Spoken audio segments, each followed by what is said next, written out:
Conservation में क्या क्या आता है? पहला तो इन सीटू कंजर्वेशन, जो कि नेचुरल हैबिटेट में ही उन्हें कंजर्व किया जाता है स्पीशीज़ को। इन सीटू में आता है बायोस्फीयर रिजर्व्स, ठीक है।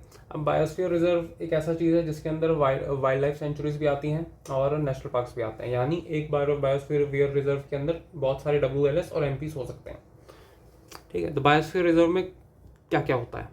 एक तो सबसे पहले होता है कोर एरिया, जहाँ पे बिल्कुल कोई भी ह्यूमन एक्टिविटी अलाउड नहीं होती। फिर दूसरा होता है बफर जोन, जहाँ पे लिमिटेड एक्टिविटी अलाउड होती है, ठीक है, फॉर रिसर्च पर्पसेस, एजुकेशन के लिए। और फिर होता है आखिरी का ट्रांजिशन एरिया, जहाँ पे ह्यूमन सेटलमेंट को परमिट किया जाता है। सो बायोस्फीयर रिजर्व्स को सबसे पहले रिकॉग्नाइज किया था यूनेस्को ने। यूनेस्को का एक प्रोग्राम हुआ था, man and biosphere programme, MAB programme करके बोलते हैं। उसके बेसिस पे बायोस्फीयर रिजर्व को उसने रिकॉग्नाइज किया था, ठीक है। अब कम्युनिटी और कंजर्वेशन रिजर्व्स क्या होते हैं? ये world wild life protection act में जो अमेंडमेंट हुआ था 2002 में, उसमें इंक्लूड किया गया था इन दोनों को। तो वाइल्ड लाइफ प्रोटेक्शन एक्ट में पहले 3 चीज़ें होती थी, national parks, wild life sanctuaries और टाइगर रिजर्व्स। लेटेस्ट अमेंडमेंट, जो कि 2002 का लेटेस्ट अमेंडमेंट है, उसमें इन दोनों को भी ऐड किया गया, यानी कम्युनिटी रिजर्व्स को भी, कंजर्वेशन रिजर्व्स को भी, ठीक है। नेशनल पार्क्स क्या होती हैं मतलब उन्हें नेशनल पार्क्स को कौन डिक्लेयर कर सकता है? सेंटर और स्टेट दोनों। वाइल्ड लाइफ सेंचुरीज को भी सेंटर और स्टेट दोनों डिक्लेयर कर सकते हैं।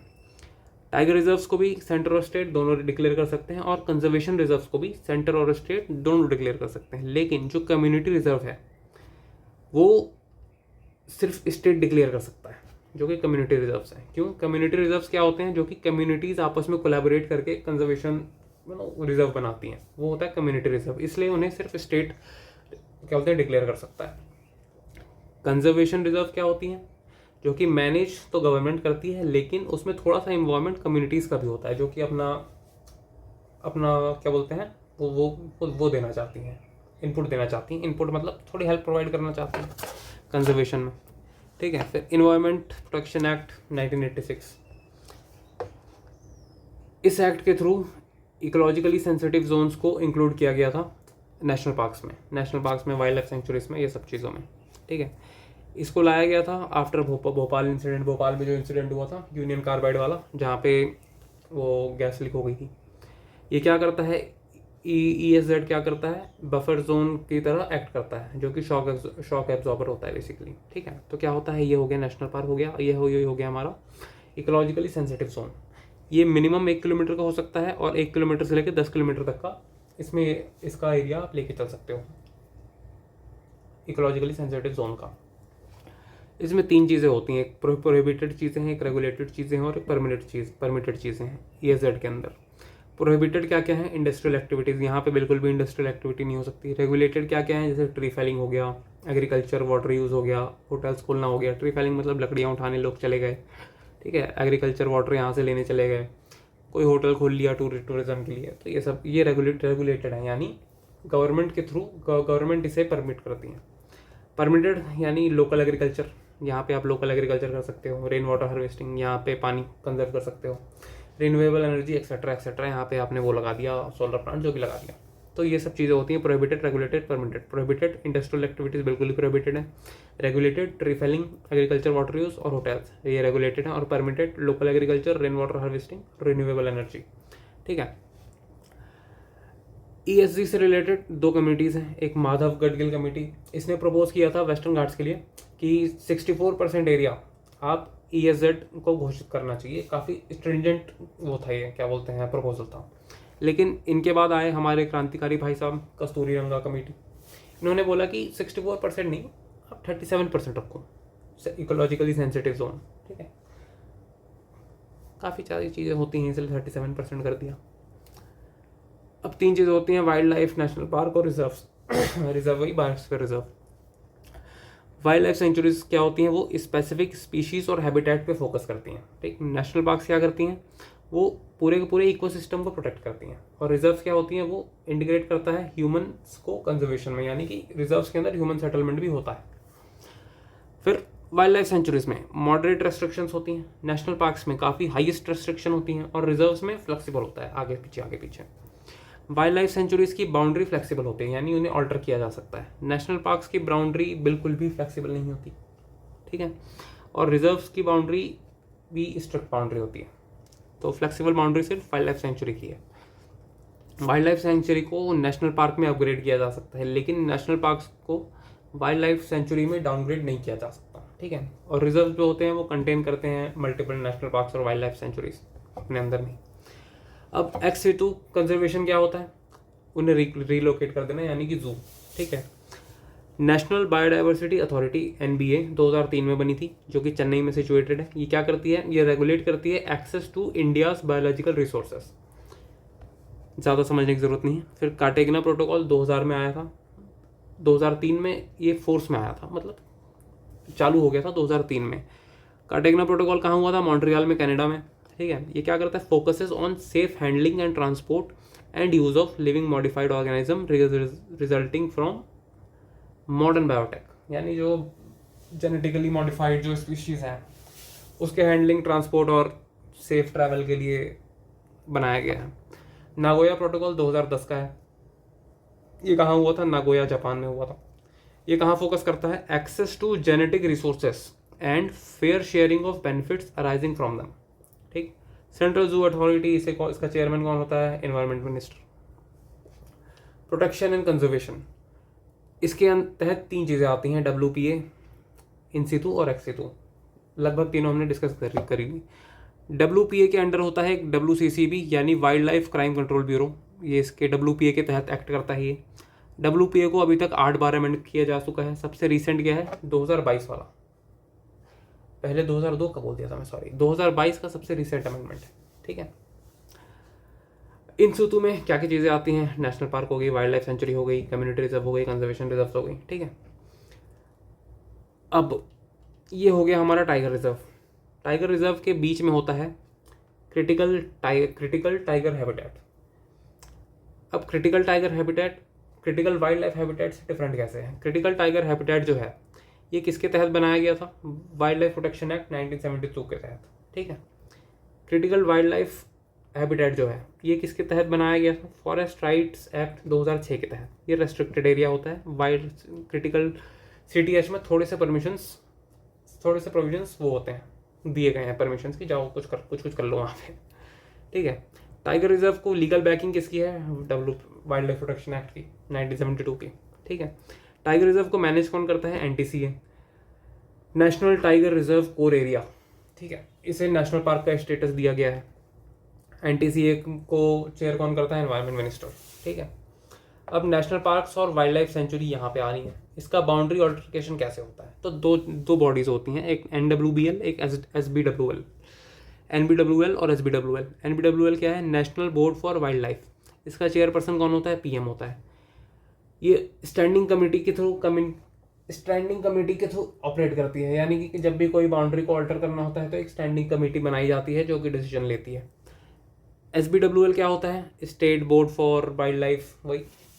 इसका चेयरपर्सन कौन होता है, चीफ मिनिस्टर। साथ सीधी सी बात है, नेशनल है तो PM होगा, स्टेट है तो CM होगा। ये सिर्फ एक रिकमेंडिंग अथॉरिटी के तौर पे काम करती है, यानी कि ये सिर्फ रिकमेंड करती हैं कि आप यहाँ ये कर सकते हो, बाकी डिसीजन इनके ऊपर है, करना है कि नहीं करना है, ठीक। वाइल्ड लाइफ और नेशनल पार्क्स का मैनेजमेंट कैसे होता है, ठीक। एक होता है चीफ वाइल्ड लाइफ वार्डन, जो कि may permit hunting of any wildlife animal if दो कंडीशंस में हंटिंग अलाउ होती है। एक, जब कोई स्पीशीज डेंजर हो जाती है ह्यूमंस के लिए, जैसे कि वो जो मैनीटर टाइगर्स हो जाते हैं, ठीक है, ये सब। और दूसरा, उसमें डिसीज हो गया, मतलब काफ़ी बीमार हो गया, ठीक है।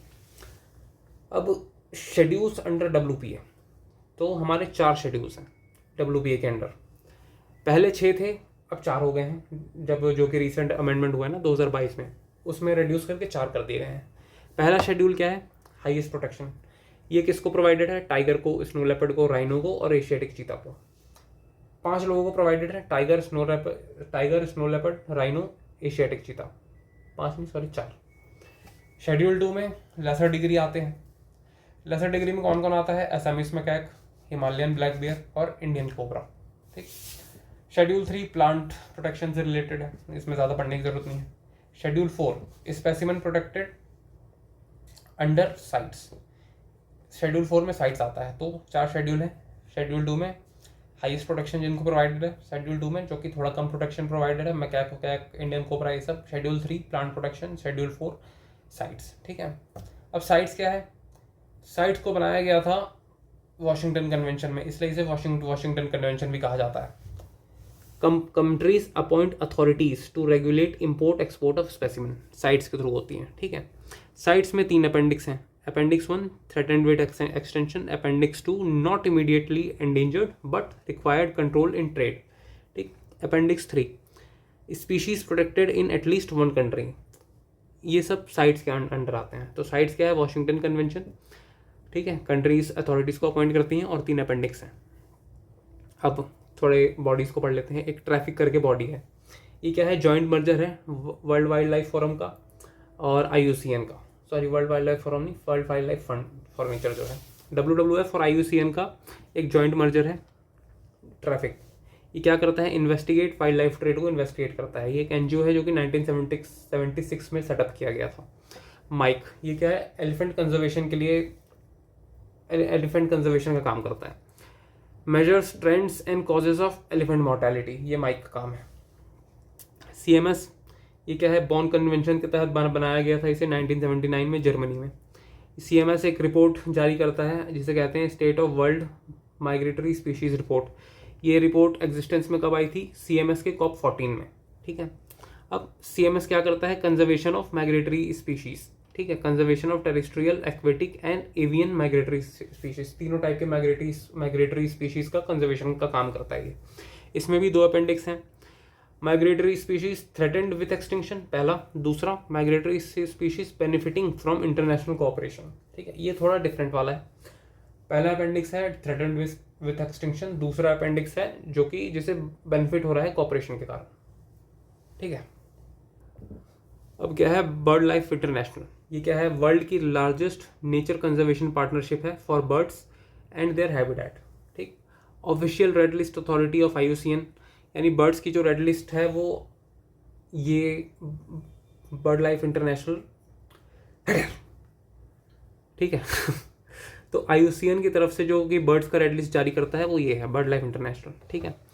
बर्ड लाइफ इंटरनेशनल का जो इंडिया की तरफ से पार्ट है वो है BNHS, यानी बॉम्बे नेशनल हिस्ट्री सोसाइटी, जो कि 1883 में सेटअप हुई थी। ये इंडिया की तरफ से पार्टनर है, ये भी एक NGO है। फिर IBA important bird and biodiversity area, ये बर्ड लाइफ इंटरनेशनल के अंडर आता है। इसमें 2 टाइप की चीज़ें हैं, support migratory species, migratory birds and harbour threatened bird species, ठीक है। अब आ जाते हैं IUCN में, जो कि सबसे ज़्यादा इंपॉर्टेंट हो सकता है। इसका हेडक्वार्टर कहाँ पे है, ग्लैंड में, स्विट्जरलैंड में। IUCN का फुल फॉर्म क्या है, international union for conservation of nature, ठीक है। स्पीशीज स्पेशल्स ग्रुप IUCN का पार्ट है, जो कि स्पीशीज का डेटाबेस डेवलप करती हैं। IUCN के अंदर एक रेड बुक आता है। रेड बुक क्या है, एक इन्वेंट्री है global conservation status of threatened plants and animals का। रेड डेटा बुक के अंदर 2 पेजेस है, पिंक पेजेस और ग्रीन पेजेस। पिंक पेजेस कौन है, जो कि इन्फॉर्मेशन रखते हैं क्रिटिकली एंडेंजर्ड स्पीसीज पे, और ग्रीन पेजेस कौन है, जो कि इन्फॉर्मेशन रखते हैं फॉर्मली एंडेंजर्ड स्पीसीज का, ठीक है। IUCN के रेड लिस्ट की क्राइटेरिया क्या क्या होती हैं, तो 5 क्राइटेरिया हैं। पहला एक्सटिंक्ट वाइल्ड, जो कि एक्सटिंक्ट इन वाइल्ड है, वाइल्ड में एक्सटिंक्ट हो चुके हैं, अब सिर्फ कैप्टिविटी में जिंदा है। दूसरा क्रिटिकली एंडेंजर्ड, पॉपुलेशन रिड्यूस हो चुकी है 90% पिछले 10 साल में या फिर पिछले 3 जनरेशन्स में, दोनों में से जो भी ज़्यादा लंबा है वो सारी स्पीशीज क्रिटिकली एंडेंजर्ड हो जाएंगी। और एंडेंजर्ड कौन होगी, सेम क्राइटेरिया है, 70% रिडक्शन है पिछले 3 साल में या फिर 3 जनरेशन में, पिछले 10 साल में या फिर 3 जनरेशन में। वल्नरेबल कौन है, 50% रिडक्शन है पिछले 10 साल में या 3 जनरेशन में। नियर थ्रेटेंड कौन है, जो कि क्लोज है क्वालिफाई करने के लिए वल्नरेबल स्टेटस को, ठीक है। अब IUCN के अंदर प्रोटेक्टेड एरियाज की भी कैटेगरीज हैं, इसकी 6 कैटेगरी हैं टोटल, ठीक है। कौन कौन सी हैं, कैटेगरी 1 स्ट्रिक्ट नेचर रिजर्व हो गए, वाइल्ड लाइफ विल्डरनेस एरिया हो गए, ये कैटेगरी 1 में आता है। कैटेगरी 2 में नेशनल पार्क्स आ जाते हैं, कैटेगरी 3 में नेचुरल मॉन्यूमेंट्स आ जाते हैं, कैटेगरी 4 में हैबिटेट और स्पीशीज मैनेजमेंट एरियाज आ जाते हैं, कैटेगरी 5 में protected landscapes and seascapes आ जाते हैं, कैटेगरी 6 में protected area with sustainable use of natural reserves, ठीक। लास्ट वाला सेल्फ एक्सप्लेनेटरी है। इसमें दो सबसे इंपॉर्टेंट है, कैटेगरी 2 और कैटेगरी 3। कैटेगरी 2 में नेशनल पार्क्स आता है, कैटेगरी 3 में नेचुरल मॉन्यूमेंट्स आते हैं। ठीक, ये प्रोटेक्टेड एरिया की लिस्ट में है। अब प्रोजेक्ट टाइगर आ जाते हैं। प्रोजेक्ट टाइगर IUCN के एंडेंजर्ड स्टेटस में आता है टाइगर। ठीक है, 1973 में जिम कॉर्बेट नेशनल पार्क से इसे स्टार्ट किया गया था प्रोजेक्ट टाइगर को। एडमिनिस्टर कौन करता है? NTCA, national tiger control authority जो भी थी। ठीक है, इसे सेटअप किया गया था, नहीं सेटअप नहीं किया गया था, इसे सेटअप तो किया गया था WPA के तहत, लेकिन फॉरेस्ट राइट एक्ट 2006 ने रिकॉग्नाइज किया था rights of forest dwelling communities in buffer areas. ठीक, टाइगर सेंसस 2023 3682 टाइगर्स अभी है हमारे पास, जो कि 717 टाइगर्स ऐड हुए हैं पिछले 4 साल में। सबसे ज़्यादा टाइगर्स कहाँ पे हैं? मध्य प्रदेश में, कर्नाटका में, उत्तराखंड में, महाराष्ट्र में और तमिलनाडु में। ठीक, एम स्ट्राइप्स करके एक इनिशिएटिव है प्रोजेक्ट टाइगर के तहत, जो कि 2010 में चालू किया गया था NTCA के द्वारा। इसमें क्या है? टेक्नोलॉजी ड्रिवन अप्रोच है, यानी कि टैग्स लगा देंगे, कॉलर लगा देंगे, ठीक है, टाइगर्स को। अब इंटरनेशनल बिग कैट अलायंस क्या है? इसे लॉन्च किया था इंडिया ने 7 बिग कैट्स को प्रोटेक्ट करने के लिए। 7 कौन कौन से हैं? Tiger, leopards, Lions, snow leopards, Jaguar, Puma और चीता। ठीक, इसे सेलिब्रेट किया गया था 50th टाइगर एनिवर्सरी में, जो कि प्रोजेक्ट टाइगर एनिवर्सरी में, जो कि 2023 में हुआ था। इसके साथ एक बुक भी अनाउंस की गई थी जिसका नाम था अमृतकाल का टाइगर विजन। ठीक, अब प्रोजेक्ट स्नो लेपर्ड क्या है? इसे 2009 में स्टार्ट किया गया था। स्नो लेपर्ड जो है वो IUCN के वल्नरेबल कैटेगरी में आता है। टाइगर एंडेंजर्ड में आता है और स्नो लेपर्ड वल्नरेबल में आता है। एक GSLEP करके बॉडी है, global snow leopard ecosystem protection.